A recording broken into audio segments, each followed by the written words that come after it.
The Odissi film review గురించి చూసుకుంటే మనకు 2026లో వచ్చిన ఈ action fantasy film 2 hours 53 minutes ఈ రన్ టైంతో అయితే ఉంటుంది. ప్రజెంట్ థియేటర్లతో రన్ అవుతుంది.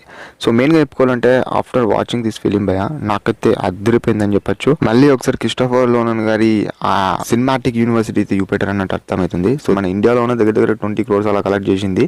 మామూలు విషయం కాదు అది. మెయిన్గా మాట్లాడుకోవాలంటే దీంట్లో మన కల్చర్ని బట్టి తీసుకోవాలి అన్నట్టయితే తెలుస్తుంది. అది ఫిలిం చూసిన తర్వాత అవును అన్నట్టయితే అనిపించింది. అది నేను ఎత్తుకుంటే ఆ ఎలిమెంట్స్ ఏంది, ఆ సీన్స్ ఏంటి, అసలుకి ఏ టైప్ ఆఫ్ లో ఉంటుంది అనేది మీరు ఫిల్మ్ ని ఎంటైర్ గా చూసి తెలుసుకోండి అని చెప్తాను. అసలు మన కల్చర్ ని బట్టి, మన డివోషన్ బట్టి అసలు ఎలా తీస్తారు అనేది చూడండి. మెయిన్ గా చెప్పుకోవాలంటే ఈ ఫిల్మ్ లో స్టోరీ ప్లాట్ ఎలా ఉంటుందని మాట్లాడుకోవాలంటే ఒడిస్సీ సో వీళ్ళ ఒక రాజ్యం అని చెప్పుకోవచ్చు. తన వైఫ్ కి అయితే మాటిస్తాడు, నేను తిరిగి రాకపోయినా సరే నువ్వు వేరే వాళ్ళని పెళ్లి చేసుకో అని ఒక మాట ఇచ్చి తనైతే వేరే అక్కడికే వెళ్తారు. సో అక్కడ ఎందుకు వెళ్ళాడు, మళ్ళీ అసలుకి ఎటువంటి కాన్సిక్వెన్స్ ఫేస్ చేస్తారు, అసలుకి తప్పిపోయాడు అన్నట్టు ఒక సీక్వెన్స్ అయితే చూపెడతారు.